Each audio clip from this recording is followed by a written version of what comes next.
In this class, I will discuss about some two problems on orifices. The first problem states like this: water discharges at the rate of 98 liters per second (LPS) through a vertical sharp-edged orifice of 120 mm diameter. That means it is a circular orifice placed under a constant head of 10 meters. A point in the jet measured from the Vena contracta has coordinates 4.5 meters, that is x coordinate, 0.54 meters, that is y coordinate. Compute the hydraulic coefficients and the power lost in the orifice. So this is the given problem. Now I have drawn a sketch here. So this is the tank to which an orifice is fitted. Let's say opening is there in the orifice.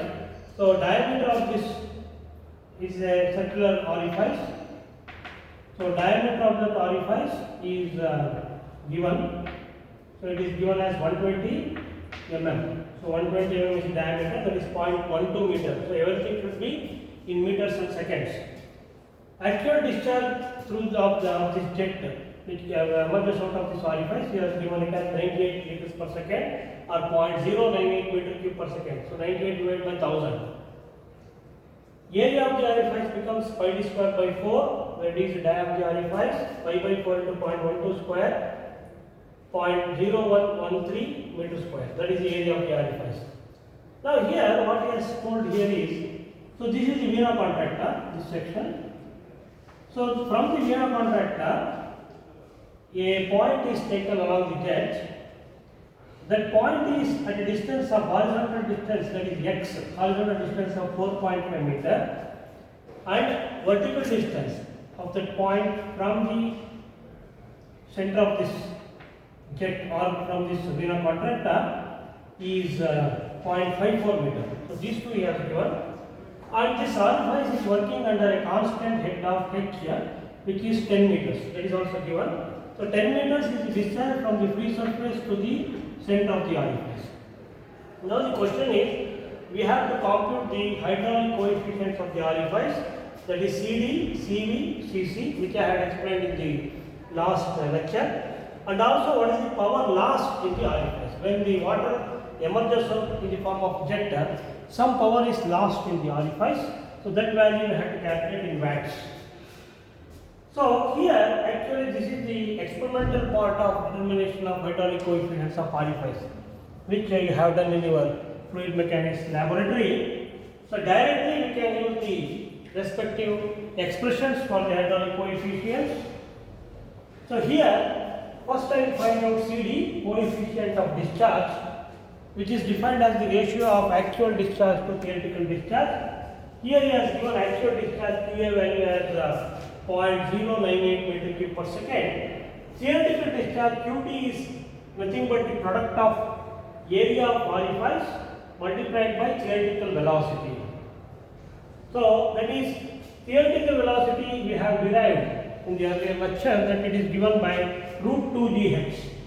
So velocity varies with respect to h, that is constant head over the orifice.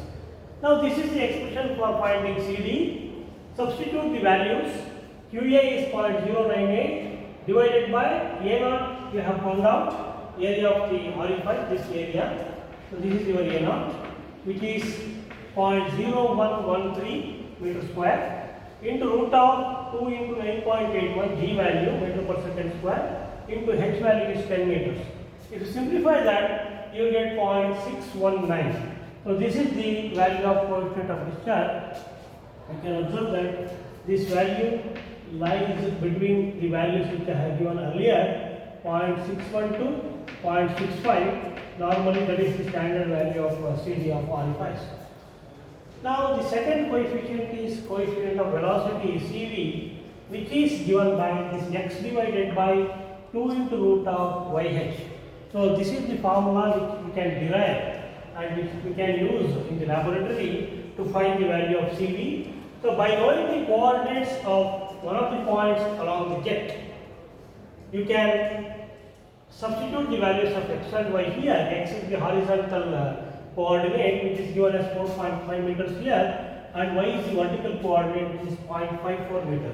So I have shown here P is the point So this distance is x, this distance is y, and h of course is 10 meters. If you substitute those values, you will get 0.968. Once again, this lies in between 0.95 to 0.99. So that is the standard value. Now the third coefficient is the coefficient of contraction, which is given by CD divided by CD, which we have derived in the last class. CD is equal to CV into CC we got. Therefore, CC is CD by CV. CD is 0.619. CV we got 0.968. Therefore, the value of CC is 0.639 we get. Now the last one, power lost in the orifice. You have this formula. You can always derive this anyway. You need not worry about the derivation. This is the formula you have to remember if they ask you to find the power lost in the orifice. So gamma Q actual into H into 1 minus CV square. Here gamma is, since the liquid is water here, so we have to take the value of precipitate of water, gamma W 9810 Newton per meter cube, into Q actual he has given 0.098 meter cube per second, into H is 10 meters, into 1 minus CV value we got 0.968 square of that. If you simplify that, you will get 605.44, and that value is in watts, because it is power, unit of SI unit of power is watts. So this is how we can compute the hydraulic coefficients by knowing the coordinates of a point along the jet and H value and dimension of the orifice. Suppose if it is a rectangular orifice, if that area A0, we have to take that B into D. That is the first problem. Now second problem, it states like this: a reservoir discharges through a sluice 0.915 meter wide. So width of the sluice is nothing but an opening. It's a gate. In the case of dams, sluices are used to discharge water. Whenever it is required, it is opened.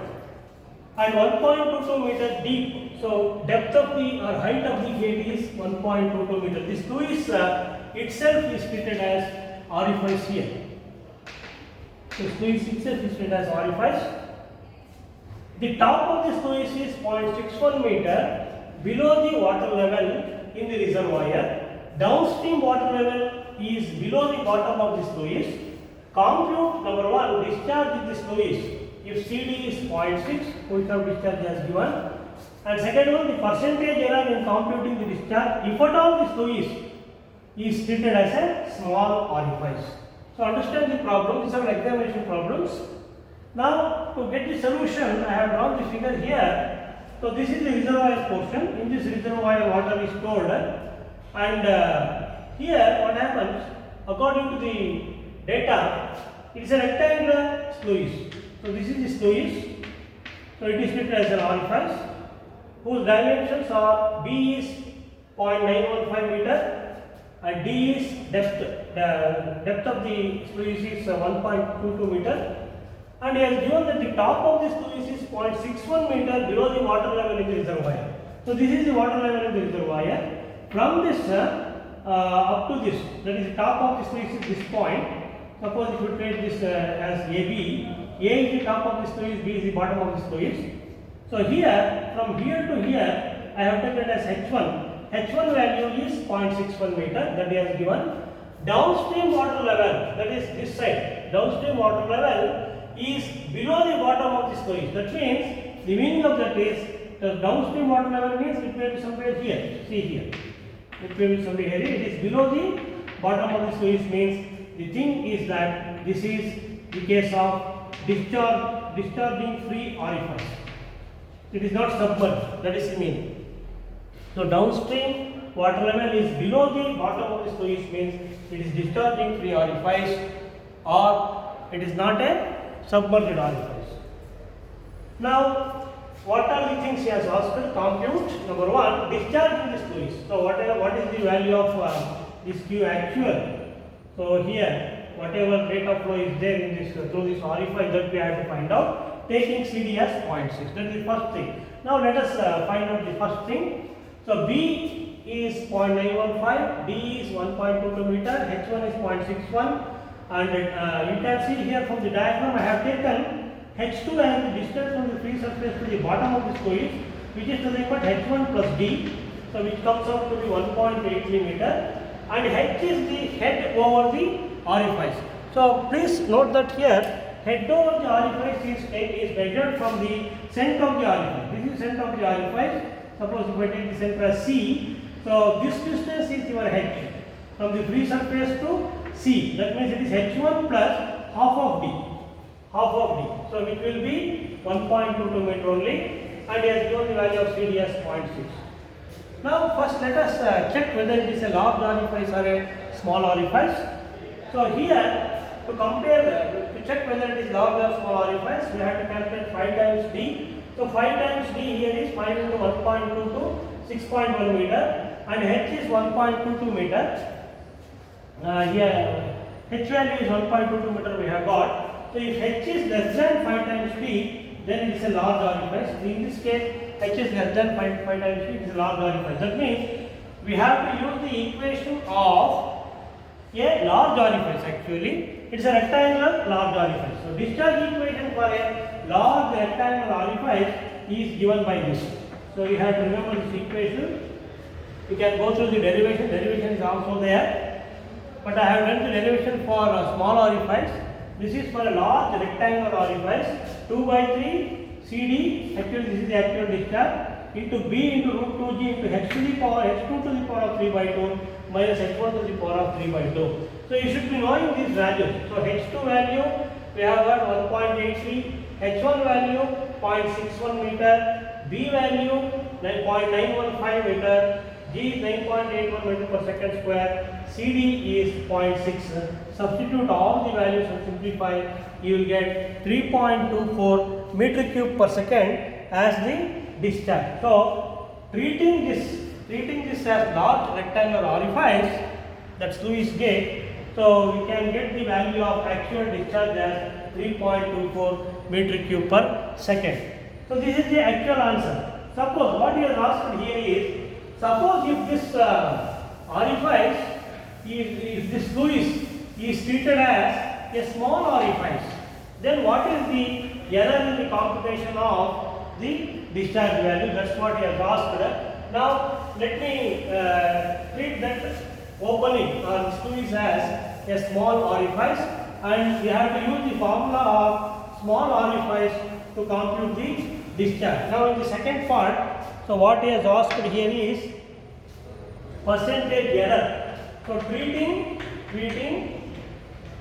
this Lewis as a small orifice.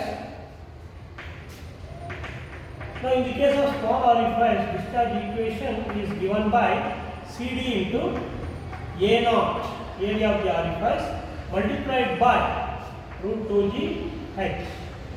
So this is the formula for a small orifice which we have derived.